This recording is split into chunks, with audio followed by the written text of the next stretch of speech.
So for our first webinar, we have Jaime Mears, former NDSR resident. It is. Of MemLabNet, and I don't know what your title is now. LC Labs. Yes, Innovation Specialist. Yeah. Jaime? Okay. Hi everybody, I've missed you so much. It seems like you were just here, and it also seems like it happened like a year ago. I don't know how you guys feel about it, but the same. It's awesome. So I really hope that you're going to enjoy this lesson. It was personally my favorite thing to teach and kind of experiment with on my own time, because we are going to learn about digital estate planning and we're going to learn about archiving Facebook accounts today. So the point of both of these workshops is to get really hands-on, if that's hard to do in a webinar format. But I'm going to show you lots of activities that you can do with your patrons. And then also I have a little bit of homework after this lesson, which is to download your own Facebook profile and check it out in the way that I will demo. So that sounds fun, right? It's not going to be boring. Sounds good. Okay, cool. At any time, if anybody, the video starts to get bad or the audio drops out, you can either chat within WebEx or you can send Siobhan a Slack message so that we know what's going on. Okay, so digital estate planning. The reason why we're going to start with this one is not only because it's fun and not only because it's one of the most popular classes, but there's a ready-made lesson plan, templates for you to use for doing inventory in class. It's kind of a full package, and there's also a kind of report I did on a specific class where I talked about the attendees and what their tech levels were to give you kind of a field report of what it was like to teach this on the ground. I ended up teaching this class maybe 6 or 7 times, and one thing that we learned from teaching it is to not call it a digital estate planning class. So that's the first note you should take. The reason why may be obvious to some. People thought that they were coming to meet a lawyer and that they were going to get their will drawn up by a lawyer, which I know a lot of public libraries, you know, often have lawyers on site sometimes, so it's not that surprising that people would think that. I am not a lawyer. I don't believe any of you guys are lawyers either. So it's important to not name it this and to name it something like, what's the rename that you guys called it? Digital Afterlife. Yeah, so they were calling it Digital Afterlife. If that's a little bit too macabre for some, you can think of another name. Essentially, the point of it is simple. We want people to understand the legal landscape of what's involved with digital assets, how they can start getting intellectual control over what they have, and then we give them some practical ways that they can get started now in doing that. One thing that we suggest for attendees is that they come with a loved one who is younger or someone that's a family member that they trust that's a little bit more technically savvy. We found that to be actually really useful. Because as you'll see, a critical part of making a digital estate plan is that you have to choose a digital executor to take control of your digital assets. And of course, it can't be you because you'll be dead. So the digital executor has to be someone that kind of understands at least, and when I say technical, I mean, do they understand how to download something? Can they move those files around once they've downloaded them? Do they understand how to log into Facebook? And do they understand how to find the terms of use on different platforms? So I'm not talking about like coding experience or anything. Okay, so what I'm showing you right now, and I'm going to send this link to everybody. It's in my online WordPress diary that I kept when I was making the memory lab. So what you'll see here is kind of a blog posty explanation of some of the numbers that I think hit home with people. Essentially, there's been a lot of research done that says that I think there was an understanding that older adults didn't have a lot of digital assets, and we know that that's actually not the case at all. Most people 65 and plus, the amount of photos that they take is on the rise, the amount of social media accounts that they're on is on the rise. And a lot of this is because they may be bedridden or can't get out. Families are more geographically disconnected from each other, so that's how they're able to keep in touch with the grandkids, et cetera. So it's actually, what we're finding is that most retirees, even if they may not think of themselves as having a lot of digital assets, they in fact do. So I think that this is kind of an important way to frame the class in any of the outreach materials that you put online or put on flyers, and then as well as kind of opening the class with the fact that most of us have digital assets, whether we know it or not. So one thing that I've written here, and I'm going to highlight this because it's important for you guys on a theoretical level, is that more than any other group, retirees who will want to take this class are actually more interested in privacy concerns than they are about sharing all of their digital assets after death. So they want to know their terms of service and how they can maybe cancel accounts, or what happens if they do nothing. Will, you know, all of their stuff stay online? You'll get a lot of privacy-esque questions that I think are directly related to digital literacy. I should also say, by the way, if anybody has a question while I'm speaking, please feel free as I speak into the void. Okay. So right here, this is an example of, so I partnered with a couple of senior citizen, like local groups in DC. They're called villages. And so Capitol Hill here has a Capitol Hill village. And there's a list of them, I think, for every neighborhood in DC. And that's what we found in our community to be the most effective way of doing outreach about these classes. So I gave them a description of what I was going to teach, and they wrote this. So I think this gives you an idea of how someone who has no knowledge of at all of this, but really knows their community, would frame it. So here they made it really funny. RIP, please deactivate my Facebook. You can see it's on the tombstone. They're calling it, they're saying that I'm presenting about digital afterlife. They're specifically calling out photos, social media, and email because their constituents are the most interested in that. So that's why I saved this in the blog post, because I thought it would be helpful for doing outreach if you were thinking about ways that you could promote it. So here, this class is usually ran about 90 minutes, and in this blog post I give you an outline of what you could possibly do. This is not prescriptive. I'm just giving suggestions based on what I ended up doing, you know, the multiple times that I taught this class. I give a couple of tips, and then at the very end, which is the thing that most of you all will want at the end of this, are all of the materials. So included the presentation, which I'm going to go through, a couple of handouts, which the activities are based on, and then that notes one is just a class that I taught in December, and I had the public librarian that I co-taught it with kind of give some feedback on trends that they saw. Okay. This is a fact sheet that I made for myself based on research that I did about, you know, why would you care about this, what is digital estate planning, et cetera. I'm going to cover most of this in the presentation, but I'll share this fact sheet with you because I think it's, I don't know, it's just like a quick way to refresh your memory about this, post this WebEx and before you teach this class in your programming. Okay, I'm going to do my presentation.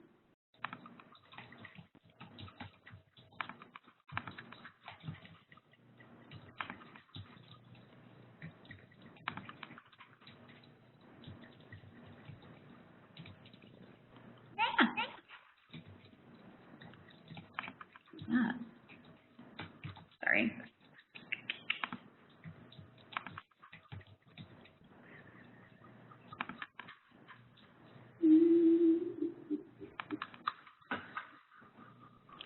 I've noticed that every time I try to do WebEx tutorials with people, I find that I forget completely how to actually use a computer. I don't know if anyone else has had this experience.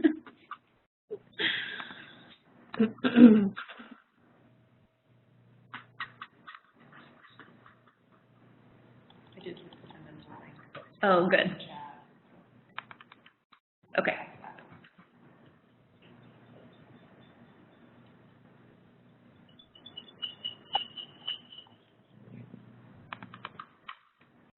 Okay. So I'm just going to do kind of like a high-level run-through of this, and then we'll go, we'll spend the last part of the class on archiving with Facebook, and then I want to leave about 15 minutes for questions. So, digital estate planning. I always lead every class, and I did this with you guys too. I always lead every class by framing like why digital estate planning would matter. So there's a couple of different approaches. We went over this in the boot camp.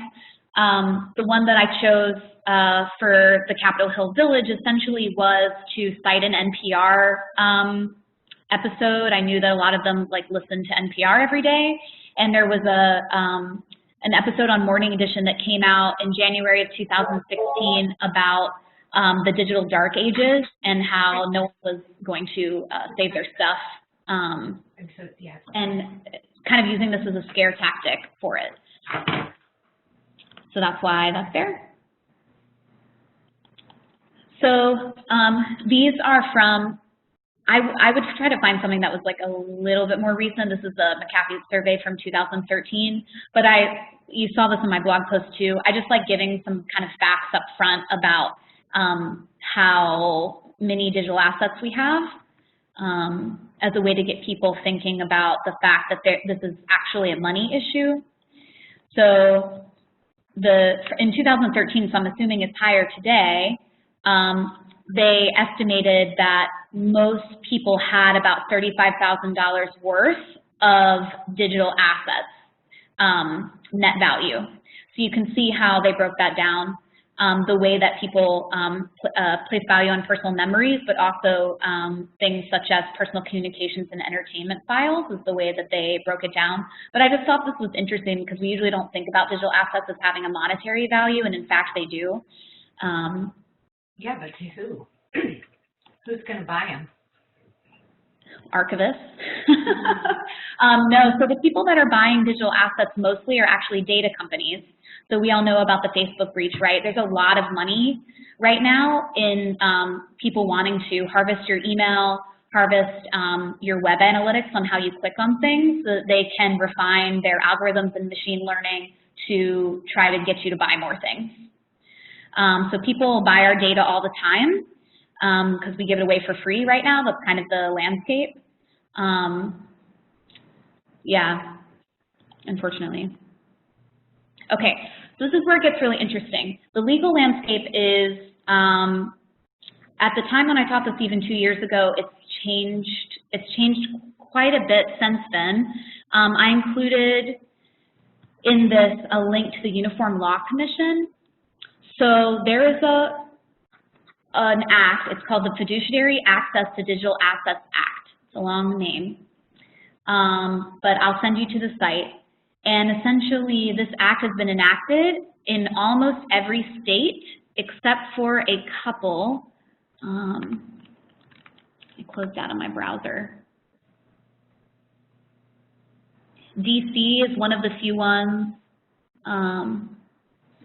Oh, wow, this is not my email.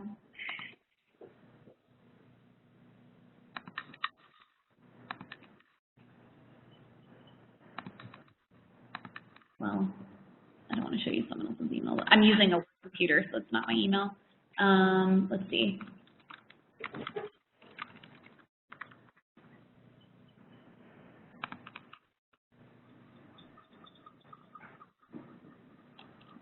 think it's on page 5. So this is important.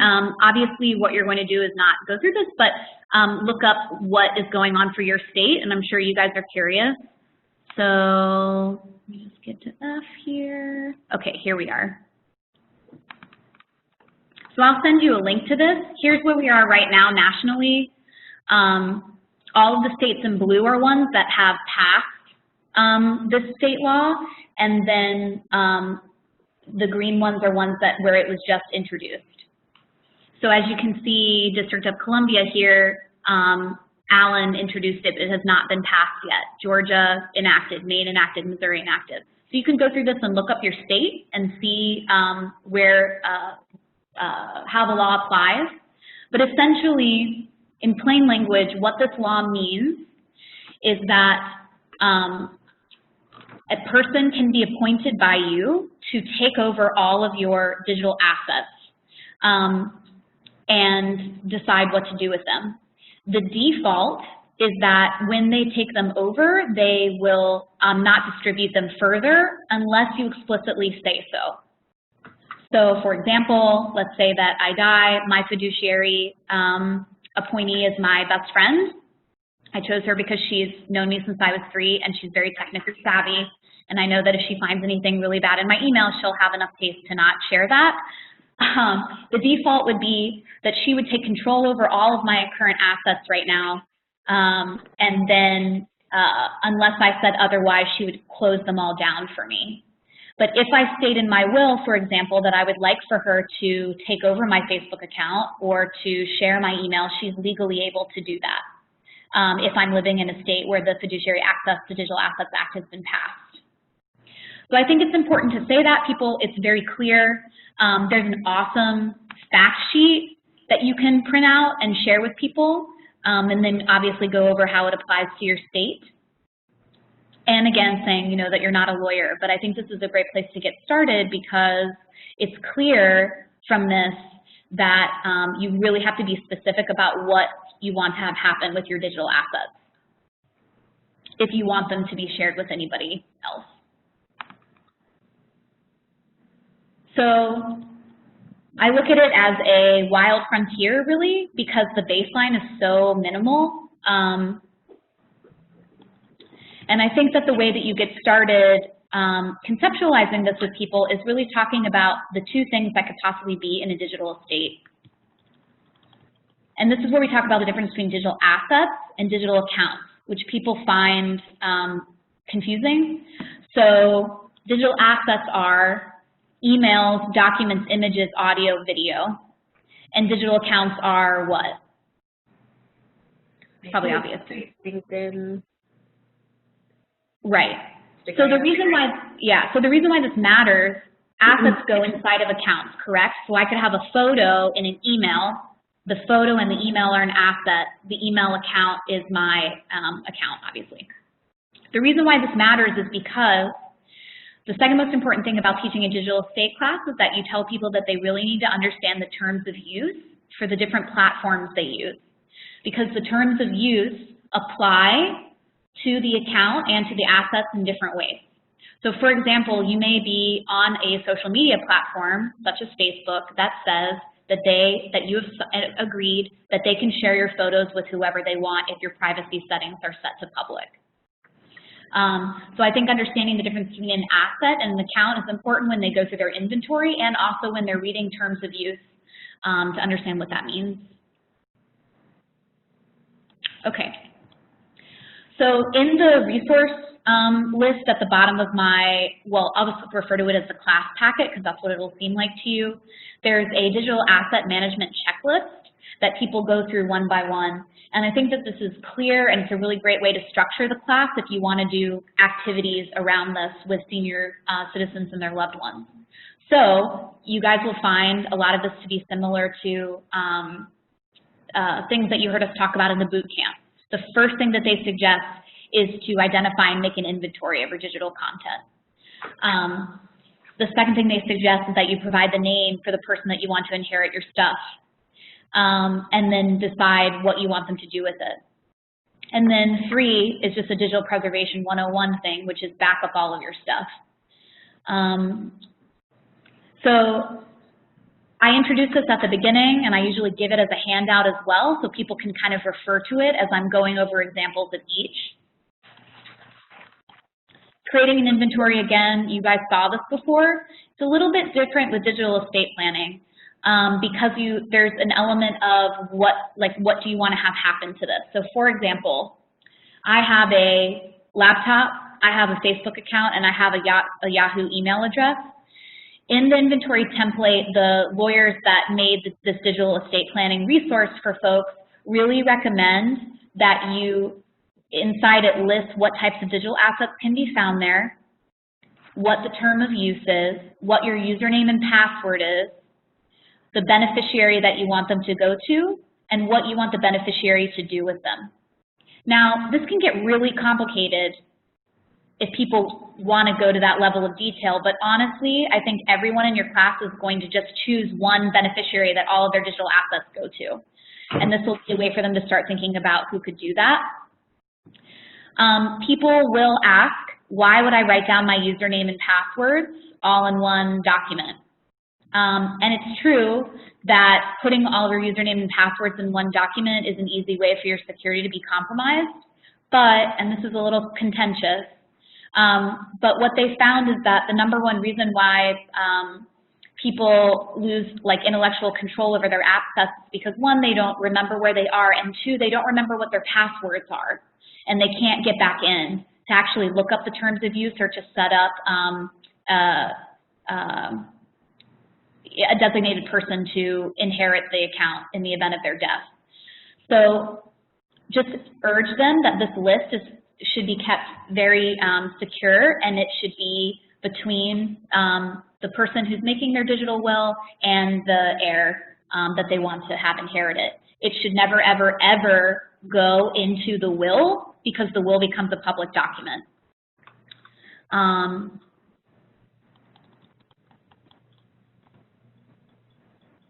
So I focus on 3 things when I teach these classes. I focus on computers, I focus on a social media account, and usually it's Facebook because it's still the most popular, and I focus on a cell phone because a lot of the students that came to, a lot of the retirees that came to these classes had cell phones with pictures on them that they're really concerned about saving, or pictures that they're concerned about deleting.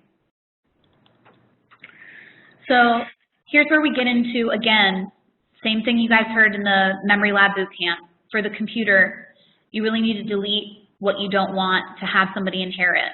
You need to create consistent file names that are obvious for someone that's coming in to discover them that is not you. If there's a way to add tags to things in software, then please do that, although it's not as important. And then we talked about this before, it's really helpful to just save a Word document or a TXT file right on your desktop where it's the first thing that someone sees if they open up your computer. That just kind of talks a little bit about what they're going to find on the computer. A lot of times, what would happen in these classes is another activity you can do is you can have them make this TXT file together, the retiree and their loved one that's there with them. And usually the retiree will kind of talk out loud about their wishes, and the loved one is kind of writing it down in the Word document and then helping them save it to the desktop of their computer. It's kind of, it ends up being kind of oral history sharing in some, some weird way. Okay, so for social media, which is what we're going to focus on the most in this hour, the #1 thing is to read terms of service. Now, terms of service can be scary. Anything legal is really scary and confusing. There's been a lot of work done by the same 2 lawyers that made these resources that I'm sharing to really break down terms of service to make it easy for people to understand. So this book right here that you see is a free handbook that's available online, and it goes through the most popular social media platforms and breaks down their terms of service in really understandable ways. So in this presentation, you'll have a hyperlink to this ebook.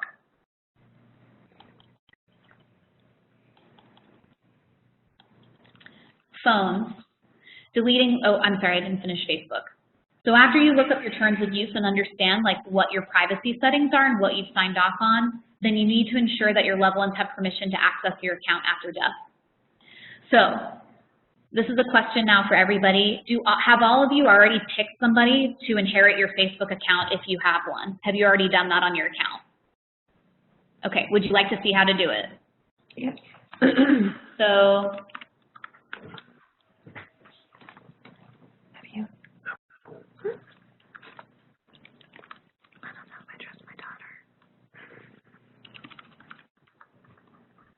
this is something that attendees, everyone kind of brightens up at this point, because I think it's it's just a hands-on step that makes everybody feel really empowered that they're already getting kind of started. So all you do is you go to your drop-down and you go to Settings. And this is the most important stuff. It's got your name, your contact, and then most importantly, Manage Account. So here's where they give you the option of choosing a legacy contact to inherit your deactivated account in the event of your death. So here's where you can edit it. Lily Smith is the name of my very best friend that knows all of my darkest secrets. So I've chosen her because I know that we'll never break up. This does get tricky, right? Because I think what they're finding is that some people choose partners, for example, and then they get divorced. And then they die and their ex of, like 20 years ago inherits their social media account. So it's really important to really think long-term about who this person is going to be that you have all this trust in. And then this is really important where my cursor is. You have to say that you allow the legacy contact to download a copy of everything that you've posted on Facebook. The one thing that they do not include is messages for your legacy contact. When you set this up, and this is very similar, by the way, to Gmail, they'll send you an annual reminder that your legacy contact is Lily Smith or so-and-so, and they'll ask if that's okay with you. And you say yes, or you say no, I got divorced from that person, etc., and you re-update it. So this is something that everyone in your class, I think, will find immediately valuable as kind of a walkthrough demo of choosing a legacy contact. And what I would say in the interest of time is that they should look in settings for their social media. All of them are almost the same, it's just different names. Legacy contact, I don't remember what the one for Google is. I don't remember. But it's essentially the same concept where you have to put in someone's email and consciously designate them. Okay. So those are what I tell everybody are the two most important things to do for any of their social media or email platforms from the start. And then for phones, we talked about this in the boot camp a bit. A lot of retirees actually don't delete photos because they don't know how, or because they think that they have an infinite amount of storage. So it may be worth it, based on the technical ability of those in the class, to just do a quick demo of how to delete a photo on a phone. I mean, it goes a long way in a workshop. And then secondly, how to back up photos on phones, it's becoming easier to do. Even in 2018, it was a lot easier than when I was teaching this class 2 years ago, because there's a lot more automated backups now.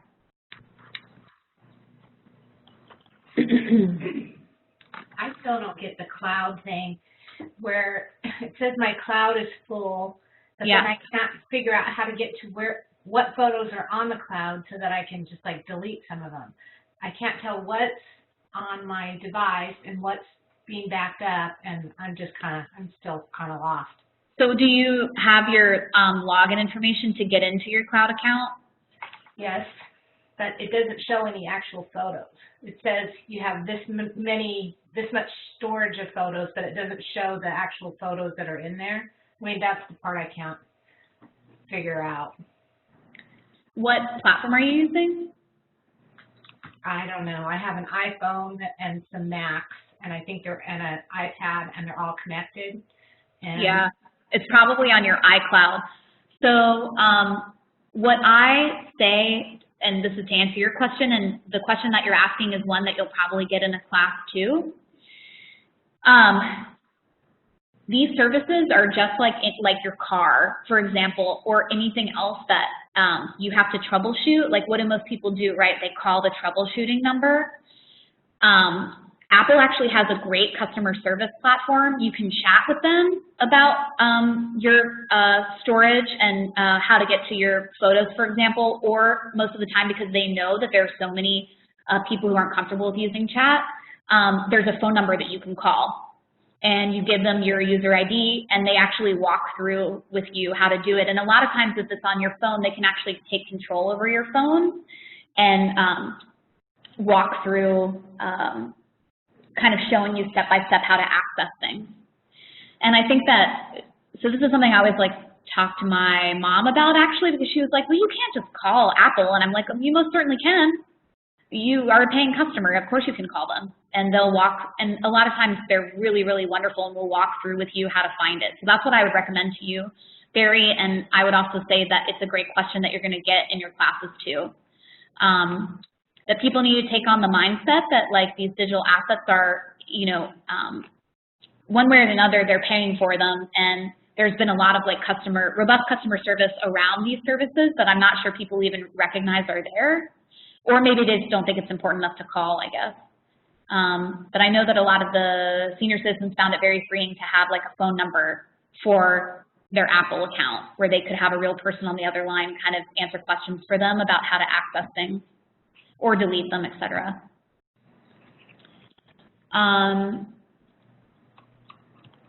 I talked about this when I described the act, but really the steps that the flavor of this in this class is that you're really asking them to choose a digital executor. Fancy word for the person that's going to inherit all of their stuff. And if the act is enacted in your state, then that means that someone's going to be chosen anyway for you. So if you want to have control over that process, you should think about it and put it in writing somewhere. And then if you have specific ways that you want that person to share your stuff, you need to write that in writing. And it doesn't have to be technical, it just has to be understandable to the heir themselves. They provide sample language, which I found to be really helpful for folks. So I've prepared a memorandum with instructions concerning my digital assets. I direct my executor and beneficiaries to follow my instructions concerning my digital assets. So what you're seeing here is sample language that would go into a will. And then people create, you know, another, an addendum page that's not public where they essentially kind of talk in casual language to the heir about what they want to have happen to their Facebook account, for example, or the photos on their cloud account.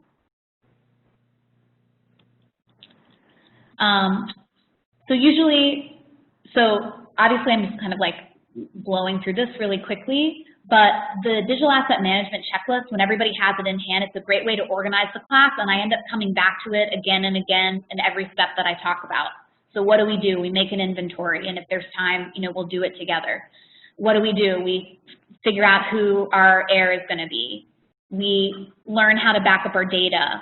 And then, so this gets tricky. I don't know if everyone else is like this, but for DCPL at least, we're not allowed to endorse any services at all. And a lot of people will ask you that. Well, can I just like hire a service to do all of this for me?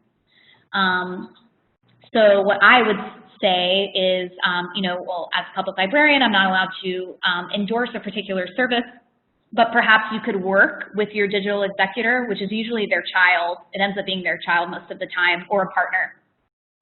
You guys can look online and see if anyone lists services that match up with this checklist and decide if that's something that you want to do. These resources, if you guys are thinking about buying, I know we've recommended a couple books to you from the boot camp. These resources are fantastic. Everything in this lesson plan is from that book, Your Digital Afterlife. And the two guys that wrote it, Evan Carroll and John Romano, they really are, they're both lawyers, and they both, I think, make this whole thing incredibly accessible. The book is incredibly accessible for people that are not technical.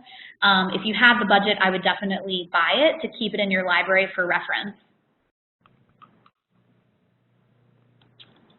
Okay. So let me show you really fast just so you can see.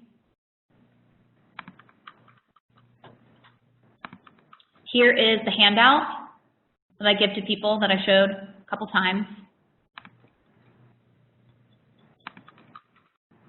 This is another handout that I give where it goes through the steps but kind of writes them out. This is a great primer if you're about to teach the class and you just want to kind of prime yourself really fast on the steps. I would read this packet. I think it's like 5 pages or something where it goes into detail. It also has a great example list right here of types of accounts and things that could go into an inventory. And then lastly, here's the handout for the digital estate inventory. I just made this with a table. I think that it could be a lot better, so if anybody wants to add to it, please feel free. But really the point of this is to get them to do an exercise with you where they have to think about an asset they have or an account, the terms of use, if they can remember their username and password, who would inherit it, and what they actually want to have happen with it. So it's kind of a mental map to get them to start thinking about the future of these assets. Okay. And lastly, just for a minute, I want to show you these notes because I think it makes it very real. I wrote these the same day that I taught the class as kind of a record for myself of how it went. So we had 6 Capitol Hill Village members come to the class. On average for these classes, I think I had like between 8 and 10. It's hard to teach these classes with a lot of people because there's a lot of activities and there are a lot of questions. So I actually would limit this class to no more than 15 if you're able to. Here I kind of break down the tech skills that people had. Interesting things to look back on. 4 of the attendees owned 3 digital devices. 1 had 5. People were bringing in an iPad, a phone, and a laptop, like to the class. So obviously you can see that they were having a problem with intellectual control because they had all of these gadgets and they were not realizing like which assets had been saved on what. 3 out of the 6 had Facebook accounts. They brought their stuff in, but they didn't want to ask questions about the device or any specific file. I think this has to do with the fact that you realize when you go through it that these are all personal choices that you have to make. It's not like you can show your iPad to an archivist or a librarian and say, which of these things do I save? So I think that was why people didn't really ask me questions about that. This is interesting. One person wanted me to show her how to choose to delete her Facebook account after death because she thought that a memorialized Facebook account was creepy. So these notes I took were was the first class that I taught on this. As I was saying, I taught many, and I actually found the sentiment to be true throughout all of the classes, that people were very concerned with privacy and having control over ending their accounts at the point of death. And a lot of them, if they took nothing else from the class, it was to pick a digital executor and to make sure that that person closed out all of their accounts and didn't share anything with anybody. And if that's the case, you know, ethically, we as librarians like can't tell them otherwise, right? Like if that's what they want to do. I found that with younger people, that was not at all the case. They wanted everything shared as much as possible. Anyway, you can read these yourself, but I think, so this is David Quick. I wrote some notes. He was the librarian that I taught the class with. And he was saying that, again, it seems to people that they care less about talking about why their stuff is important than privacy. And I liked this comment that he made. It also struck me that some people got a little hazy when you started reviewing apps that they could use. So I was giving an example of some free apps that they could use to like store photos, and people kind of shut down because apps were something that they were very intimidated by. So I think with this audience, it actually is a lot better to stay kind of high level and to give them like a roadmap of the decisions that they need to make. And then that's when they kind of work with a family member who's technically savvy to get kind of really deep dive into each of these accounts and decide what they want to do with them. Another thing I'll say too, and this is true with all of the digital preservation classes that I taught, we had many repeaters. So they would come to one and, you know, they'd dip their toe in and then they'd come back to the second. They'd go all around DC following me to the different neighborhoods where I would teach these classes because they wanted to take the class again and again to kind of get it. You may see that phenomenon with your patrons, I'm not sure. So that happened kind of across all the classes that I taught. Okay. Now this is a lot of information, I'm really sorry.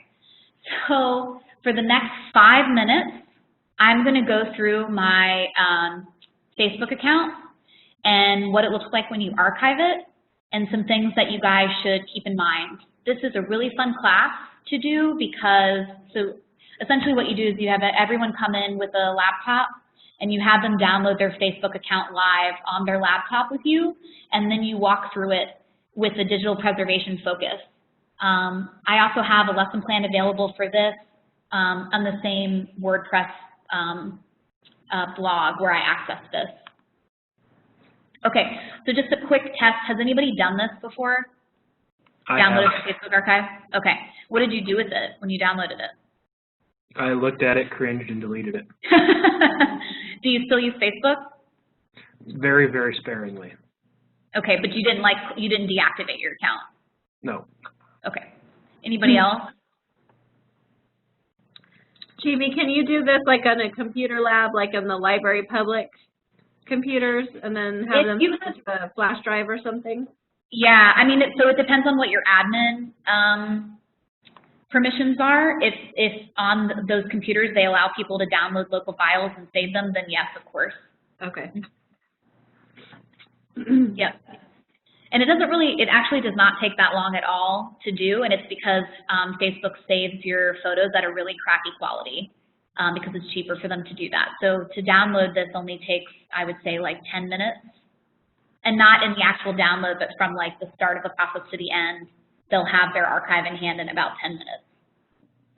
The real work here is to have them look at it and to recognize what Facebook is saving of theirs and what they're not, that would be actually really helpful for being able to save a file in the future. So this is how you save it. You go, remember I showed you before, you go to settings, you click into your general account settings. I showed you the manage account when I was talking about digital estate planning. And at the very bottom, not highlighted, is download a copy of your Facebook data. So the way that it works is you click it and you get an email into whatever email address you registered with through Facebook that says, you've made a request to download your data. We will email you again when the data has been downloaded. About 5 minutes later, you'll get another email that says your data is ready to view with a hyperlink, and that hyperlink will allow you to download it as a zip file. One thing that I didn't realize when I was doing this class is that there's a lot of people who don't understand how to unzip a zip file. So I think that's an important tip to keep in mind. Definitely try to do this on your own and write down every step, just like you would teach any computer class at your library. You know, this stuff happens all the time. But I just wasn't prepared for the fact that a lot of people didn't know how to unzip, and that took some time away from the class. So I ended up making instructions for how to do that in future classes that I taught. Okay. So when you get it, it looks like this.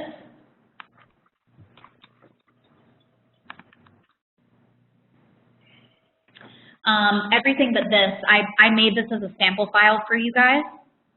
So you could spend hours exploring this. We don't have time to go through everything. There's just a couple of like high-level things that I want you to keep in mind with digital preservation in mind. So people are going to be shocked by some of the things that are tracked because Facebook makes a lot of money off of our data. So for example, these are messages, my entire message history that I've made with every single person that I've ever spoken to. And when you open it, it ends up bringing you to an archived HTML page.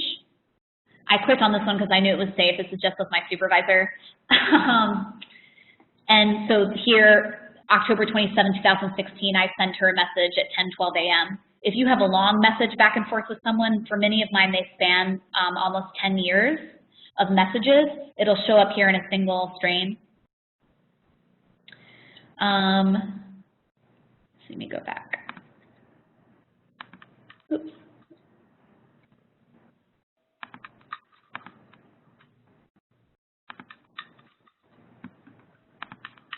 Okay. Other things that are surprising, Every time you poke someone, every like you've ever made gets recorded, any pages that you join. If you have your location turned on, it'll show your location history, any groups that you've joined. It also will record any credit card information you have if you've allowed, if in your terms of use you set the settings so that you were using Facebook to make transactions. It'll save all of your credit cards. So you want to share that with people and tell them that they should delete it. Of course, people are going to be most interested in videos, in photos, and in posts. In my lesson plan, I go through the photos as you would as an archivist, and I talk about some of the really key things that are here and some of the really key things that are missing. And what I tell people is now that they have their archive, they're going to have to do some post-processing, okay? They're going to have to start naming their files, and they're going to need to organize their files and add dates to them so that they're accessible and intellectually accessible for people in the future. So let's look at an example. What you're seeing here are all the Facebook albums I've created. The majority of my Facebook photos are direct mobile uploads that I'm uploading just from my phone, for example. So we'll start with that. And when you click into it, you see all of these photos, right? It's pretty great. I mean, the one thing that Facebook does do is it allows you to download your data, which is awesome, although you'll see a lot of your data is not there. And two, it keeps them all organized in one place, which I think people do find really helpful when they're using multiple accounts. So it doesn't get a total F from me, but I would say Facebook gets about a C- on the report card as far as digital preservation is concerned. And I'll tell you why. So here is a picture of me from when I was an intern at the Library of Congress. I have no idea what date this picture was taken, because when you upload photos to Facebook, they strip all of the metadata from your photos. And the reason why I know this is because I can go to photos and I can go to properties. Oh, I did this on a Dell. You gotta do it on Mac really fast for you to get info. Well, let me do this because it actually might be more helpful for people. So first of all, can everybody see the file name up here? That's the file name. It doesn't make any sense. It certainly doesn't have the date in it of when I uploaded it. This file name is a nonsensical unique identifier that Facebook labels for all of your photos. So that's something that people are going to want to change to give their photo some context and to make them consistent. Another thing that it does not save, and you'll just have to take my word for it, but you'll see it when you explore your Facebook archive. Another thing that Facebook does not save ever is one, the date that you took the photo in, and two, they don't save the description that you write in Facebook about your photos. So does everyone understand what I mean by that? If you upload a photo, there's a little block that allows you to write, like, here's me on my first internship. Facebook deletes all of that information. What they save are the comments that other people make on your photo. And this is something that you'll see there. So one of the suggestions that I make to people, and this is in my lesson plan, is if you really want to save context about your photo, you should comment on your own photos with a description of what it's about instead of writing it in the detail box, because they don't save any of that information. Does that make sense to people? Do you understand what I mean by, like, when you can write in details about a photo on Facebook? Mm-hmm. Yeah. Okay. Okay, so the last thing that I want to show you is how to look at your metadata through your photos. So there's a way that you can do it by looking at preferences on a Dell or Get Info if you're on a Mac, like I am right now. But a little bit more of a robust tool would be Metadata Viewer, which you all heard Kathleen O'Neill talk about in the Memory Lab boot camp. That's a software that you have to download.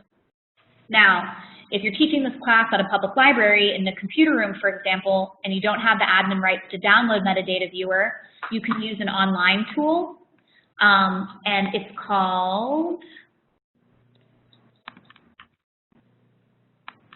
go here.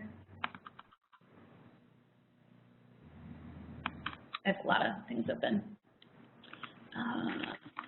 Access viewer. Yeah. So I actually use this all the time. It's do you ever use this? Jeffrey's metadata. So this is Jeffrey's image metadata viewer. He's just a developer that's like made this free tool online. The reason why I like to have a local one is because when I'm uploading photos to any type of software, I always am suspicious about how they're going to use it.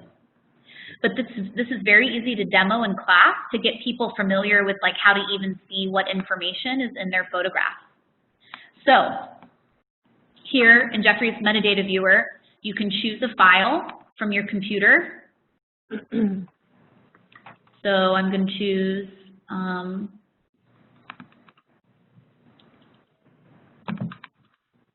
a photo.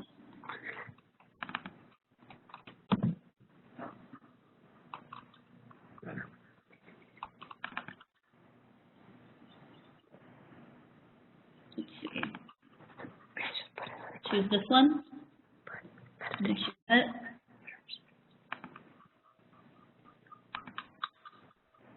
The file's uploaded. I promise that I'm not a robot. And then I select View Image Data. So let's see what we get here. Here's my image. I'll give, I don't know, I'll do something special for anybody who can guess where this is. It's from one of the states where one of you guys are from that are listening. It's a tiny house that I stayed in on vacation. So let's see, what information do I have? I have the resolution, it's 72 pixels. I have what type of file it is.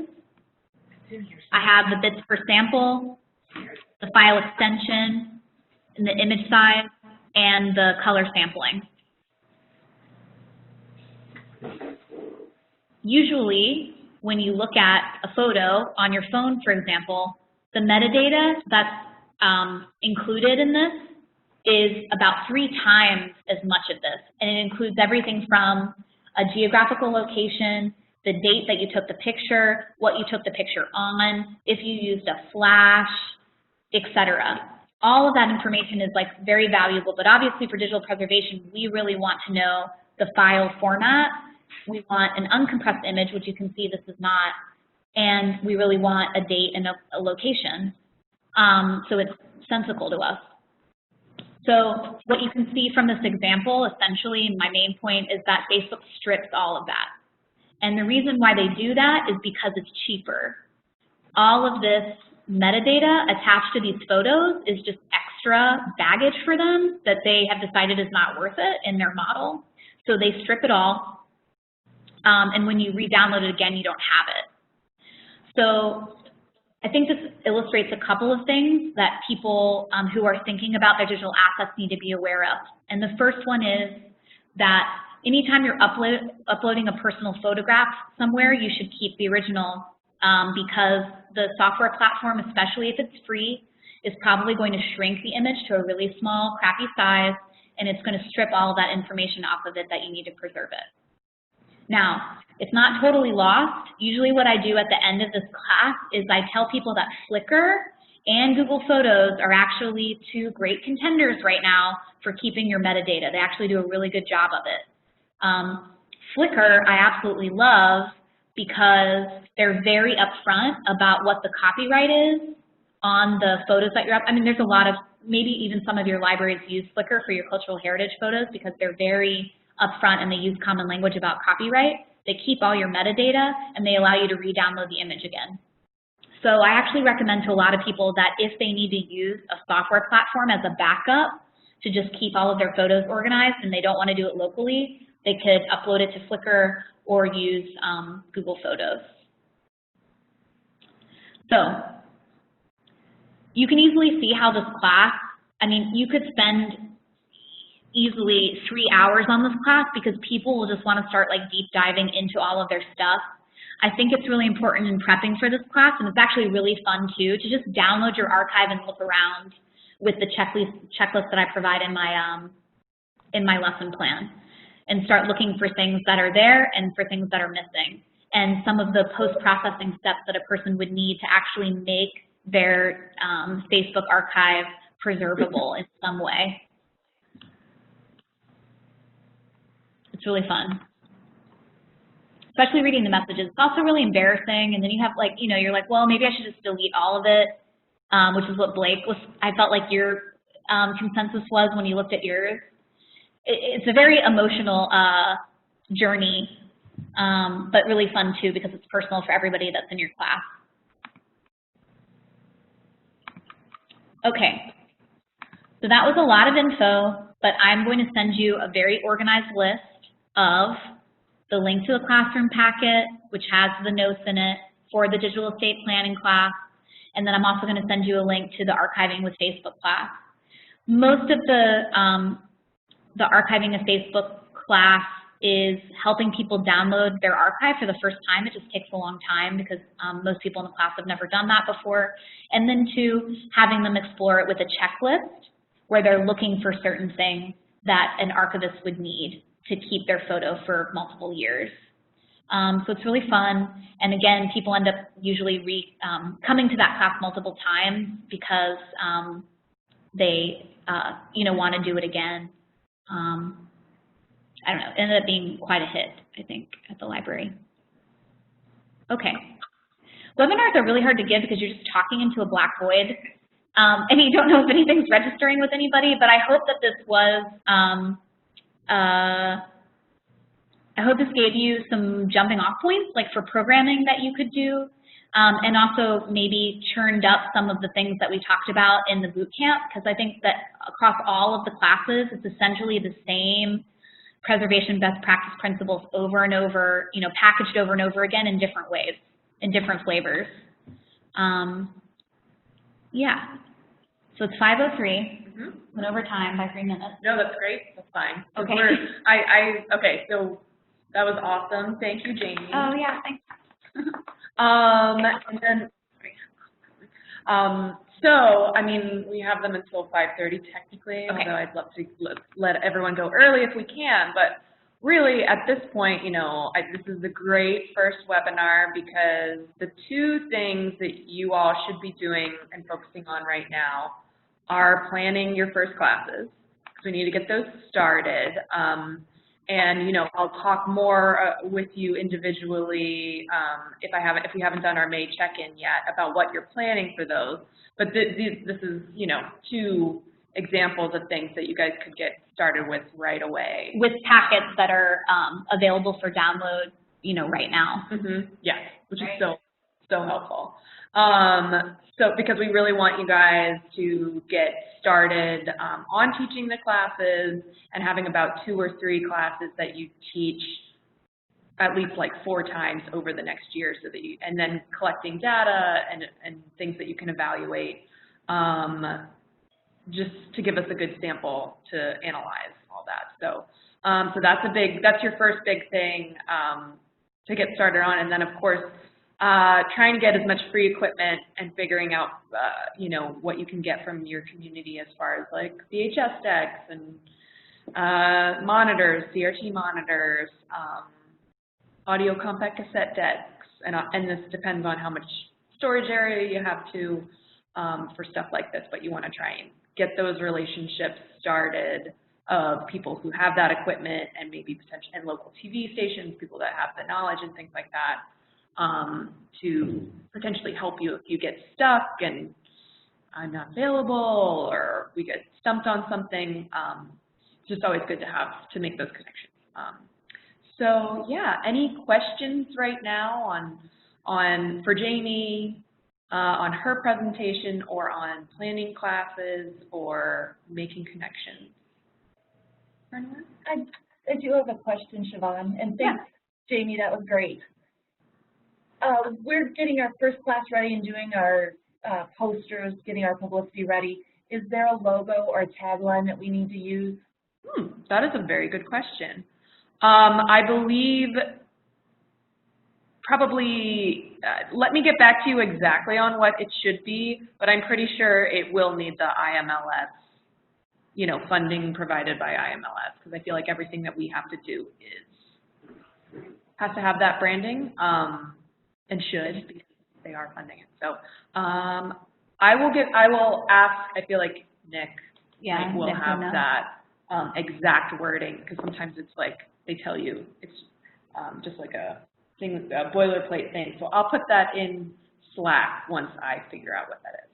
Yeah, my working memory is like, it's kind of what's in the description on the MemLab Network homepage, which is like, this is a part of the MemLab Network with, you know, funding by IMLS, like a one-liner like that, but we'll get clarification. Yeah, we'll just get something you can copy and paste. Yeah. Great question. Anything else? I have kind of an unrelated question about the General Data Protection Regulation, GDPR. Are you guys having any issues with that? It goes into effect May 25th, and it has to do with giving people permissions when you're using their personal data on your, like your digital website or repository. And so I just didn't know if that was on anybody else's radar or if anybody's working on that. It's definitely on, so I'm just speaking from the Library of Congress. I was up on the 6th floor where all the admins are yesterday for a meeting, and I just happened to run into someone up there, and there's a lot of flurry going on upstairs about, they have OGC kind of like looking at our, but the Library of Congress specifically has always been very conservative about like keeping any patron data whatsoever, so I actually think there isn't a lot that has to be changed. I don't know what they're doing, but I do know that they're kind of looking at every process that we currently have in our reader registration workflow to make sure that it's compliant. Yeah, this is not something I've really looked at. So thank you. I'm gonna read this article that I just Googled. Yeah, like we don't even let members of the media like take photographs or video of our patrons. We don't let people pass out surveys. Like on our, I think even though it's frustrating sometimes from an access perspective, it has set us up to be compliant with this in a way that maybe other institutions will have more problems with. I think I saw on my Facebook, which has California Library Association, one of the libraries was asking about patrons video, I think using their phone to video inside the library. And I was saying, well, you have to get, you know, permissions for just photographing. So you would definitely, but it seems like a lot of people are saying it's First Amendment to be able to video, say, police pulling you over or something like that. So there's a lot of murky stuff going on as far as permissions for photographs or videos or data. It's just, you know, I just don't, I guess nobody really does know. We're trying to figure it out.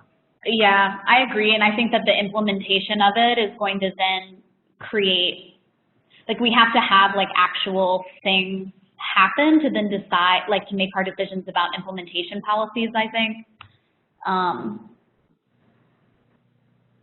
Yeah. So I have a question.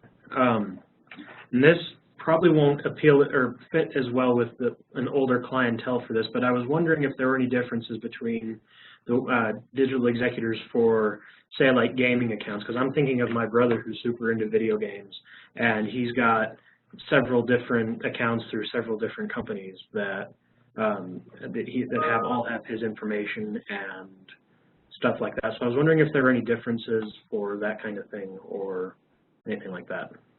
That's a great question. So they addressed this in that there were a couple resources I showed you guys, but one of them was like a 5-page document that's kind of a primer that has the workflow in there of how to make a digital will or steps that are necessary. When they are talking about digital accounts, they ask people to think about if an account is something they pay for or if it's free. And if they do pay for it, is it a subscription basis or have they bought it for life? And so one of the reasons why they're addressing that is because if an account is paid for, then the terms of service will probably state that in the event of your death, like you will stop paying for the account, right? And then it's no one's. So a digital executor,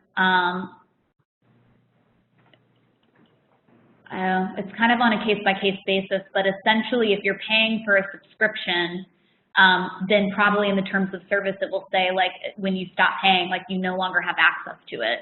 And just because you've assigned someone as a digital executor doesn't mean that they have legal access to take it over, right, unless they agree to pay. Okay. Does that make sense? And so yeah. it's true like that for entertainment files as well. Like if you've downloaded and bought a couple of like MP3 albums, right, they're yours. So they are mine. I have In Rainbows by Radiohead. I love it. I give it to Siobhan in my will because that's what I want to do, and she owns it because I purchased it and I gave it to her. But I can't give her my iTunes subscription. Right, okay. Because the terms of service says that when I stop paying for it, it's no longer mine. Okay. So, and I guess also what I was thinking of, like, you know, a lot of these companies have basic accounts that you don't necessarily have to pay for. So that was also what I was thinking of too, is like you can pay for an extra feature or two, but a lot of them have basic accounts that you can keep for free, but if you want other features you have to pay for. So I'd imagine that it would just be anything that was on your free account then. Yeah, and I mean, really what's happening is you're giving the person all of your usernames and passwords. Right. So they'll have access to it for sure, and it's up to the person, to the author, to decide if they want the person to continue using it and they're comfortable with the person using it under their name, or if they want them to end the account for them because they don't want to have a posthumous ghost account hanging out in the event of their death. Okay. Those are great questions. I think the gaming community, especially now that we're getting into like gaming and like people have avatars and games are so much a part of like people's identities now, like even that is like a source of memory for a lot of people, and it's really fascinating to think about that as a digital like account and how that makes up your estate. Okay. Don't lose those Angry Bird scores. Someone's got to inherit them. Any other questions?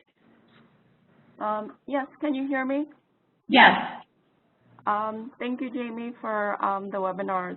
This is great information. I was wondering if we're in a state where the Fiduciary Access to Digital Assets Act has just been introduced, should we approach teaching the class a different way? Like, are digital executors recognized in states where it's only been introduced?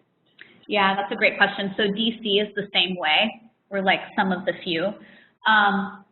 So I would actually look into California a little bit because they were one of the first ones to pass. It may be that it's only introduced because some other actually more detailed acts have actually been enacted in California. California's been kind of ahead of the game as far as digital assets is concerned. I don't want to give you wrong information, but I would do a little bit of homework just to make sure that there isn't another law already in place at the state level that's just a little bit more detailed than this. So that's the first thing I would say. And then the second thing that I would say is, yes, if it's only been introduced, then that means that it's not recognized. And the way that I would approach it in my class, which is what I did when I was teaching at DC, is to say that it's even more important actually to write down this information and give it to someone that's living that you trust with it, and to write in your will that this person, to make explicit that this person has some of your, let me reframe this. You don't have to call out that they're your digital executor because by law it doesn't matter, right? But it's even more important that that information is given because there's no default. So what happens in California right now, if there's no law that's in play, then nothing happens. And I think what will happen is that cases will be contested and contested and contested until something actually does get passed. So that's a little bit confusing what I just said. I will reframe it. The way that I framed it was we don't have a law right now, and because we don't, it's even more important that you kind of write this immediately and work with someone to give them your username and password, because there's no default course of action for you. Does that make sense? Yeah, that makes sense. Thank you. But I really would look around at, and I would be interested if you could follow up on Slack about what you find for California, because I'm, you know, this was 2 years ago, but in my research, I'm remembering that California was really ahead of the game.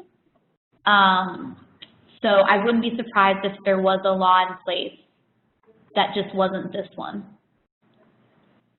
Okay. It may have a different term. But for DC, there's nothing, so yay.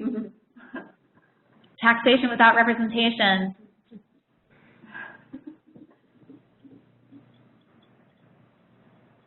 Cool.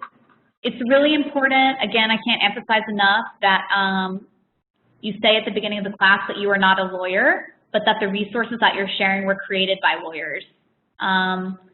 And that you're not giving legal advice, but you're pointing people to legal resources. I mean, this is something that public librarians have done since, you know, the beginning of libraries, but just to explicitly state that, I'm sure there are policies at your institutions about like false representation, giving legal advice when, you know, not permitted.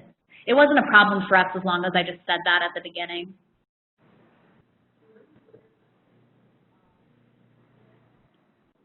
Any other questions or thoughts, concerns?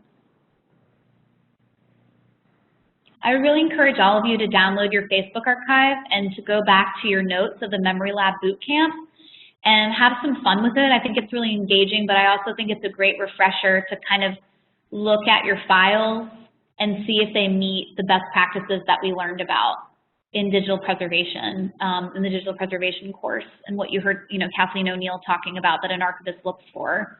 I think it's a really good, like, hands-on refresher. Did everyone have an okay time accessing slides and photos and things that I sent out? Yes. Okay. Cool. Great. We know if we missed one. So what's their next deadline? We don't have anything necessarily super hard and fast yet, but starting in June, we will be start purchasing. Oh, okay. So right now, within the next month, you guys need to set up your first classes and, you know, at least have done that outreach asking for free equipment from, you know, partners and donors and your community. And then I'll be reaching out individually to start the purchasing process with Nick's help. So I can't wait to hear what you guys teach. I said this before when you guys were here, but these personal archiving classes end up being really popular with folks. And it's really fun because there's a lot of freedom to kind of package them in a way that you know meets the interests of your community members. There's a lot of things that you could do with it. And I'm sure that I will see way more creative things than I was able to do. That was great. Any also ideas on future webinars coming up before we take off today? Just you can just think about it and, you know, Slack message it to me. But just think about, especially once you start doing the work, you'll notice that you need, you know, you feel like, oh, if I could just get a little bit more knowledge or expertise in this area, or who do you want, if you can think of a person that you would love to have a Q&A with, we'll try and potentially get them. Yeah, or someone that just has an expertise, yeah. I guess. Mm-hmm. That you... Exactly, or we'll find a similar expertise person. So, any thoughts on that?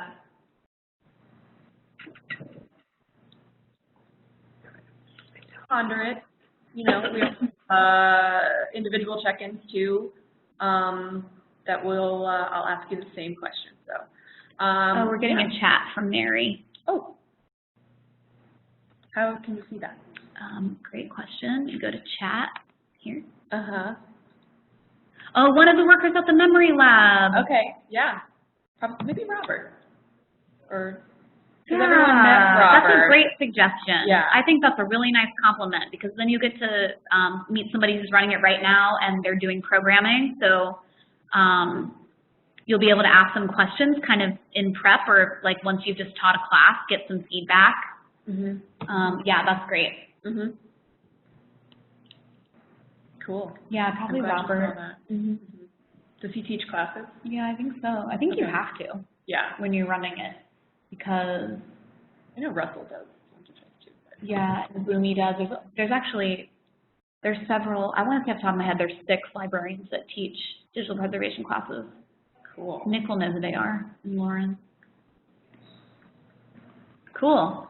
Yeah, thanks guys. Awesome. Thank you so much for taking time and coming and hanging out and contributing. Those are great questions. And yeah, we'll be in contact with follow-up resources. I did send all the links that you mentioned. As well as this video. Yes, exactly. So yeah, have a great evening, afternoon, and we'll see you soon.